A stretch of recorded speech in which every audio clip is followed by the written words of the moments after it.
Mani sauc Jurijs Nikoļsovs, es esmu Rīgas šķirētiesas priekšsēdētājs.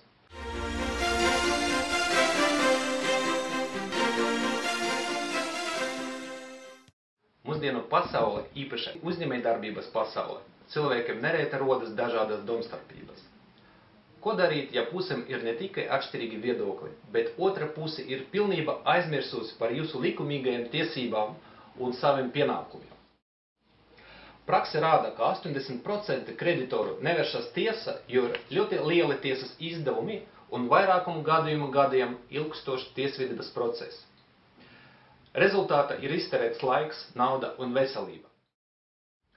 Latvijā jau ilgu laiku tiek attīstīti alternatīvi civiltiesisku strīdu risināšanas instrumenti, parādu un zaudējumu piedziņas, īpašuma atgriešanas, darījuma apstrīdēšanas gadījumos.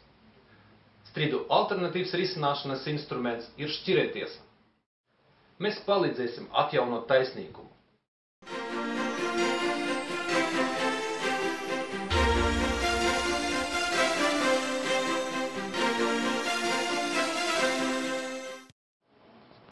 Rīgas šķirētiesa ir pastāvīga šķirētiesa, kura ir dibināta saskaņā ar Latvijas Republikas normatīviem aktiem un ir reģistrēta šķirētiesu reģistrā.